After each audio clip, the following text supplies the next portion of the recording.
কেউ যদি মাঠে কম্পিটিশনে না টিকে সেটার দায় তো বিএনপির না, তাই না? বিএনপি একটি বৃহৎ দল, যেটা হাজার হাজার লক্ষ লক্ষ কোটি কোটি কর্মী বাহিনী আছে। আমরা তো বারবার বলছি যে ভাই বাবা, আমরা ডিসিপ্লিন হতে কাজটা করতে চাই, ডেমোক্রেটিক হতে আমরা কাজটা করতে চাই, আমরা একটা নির্বাচন করতে চাই এবং নির্বাচনটা যাতে সুষ্ঠু হয়, সুন্দর হয়, আসেন, আমরা সবাই মিলে চেষ্টা করি।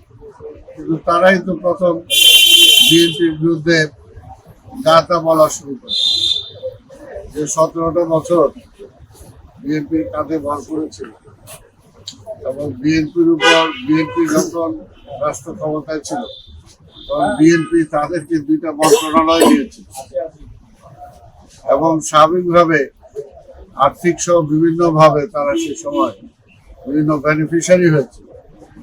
কিন্তু তারা কি কারণে বুঝলাম না, যে 5ই আগস্টের পরে হঠাৎ মনে হলো যে বিএনপিকে ক্ষতিগ্রস্ত করে তারা ক্ষমতায় চলে। আমরা তো তাদের সাথে কোনো কম্পিটিশন নাই, আমাদের কম্পিটিশন ছিল ফ্যাসিবাদের বিরুদ্ধে। ফ্যাসিবাদের বিরুদ্ধে আমরা লড়াই করেছি এবং এখনো আমরা মনে করি গণতন্ত্র প্রতিষ্ঠা হয়নি, ফ্যাসিবাদ এখনো বিভিন্নভাবে কাজ করে চলে যাচ্ছে। কাজে ফ্যাসিবাদ যাতে আবার পুনর্বাসিত না হয়, আমাদের সংগ্রাম হলো সেটা। আমরা চাই গণতন্ত্র ফিরে আসুক, একটা নির্বাচন হোক, নির্বাচন সুষ্ঠু নির্বাচনের মাধ্যমে একটা নিরপেক্ষ সরকার প্রতিষ্ঠিত হোক এবং সেই সরকার প্রতিষ্ঠিত হলে দেশে গণতন্ত্র ফিরে আসবে, মানুষের মৌলিক অধিকার ফিরে আসবে। একটা অর্থনৈতিক যে মন্দা যেটা চলছে দেশে, এই অর্থনৈতিক মন্দা থেকে দেশকে উদ্ধার করবে এবং সেটার জন্য একটাই নেতা, সেটা হলো দেশনায়ক তারেক রহমান।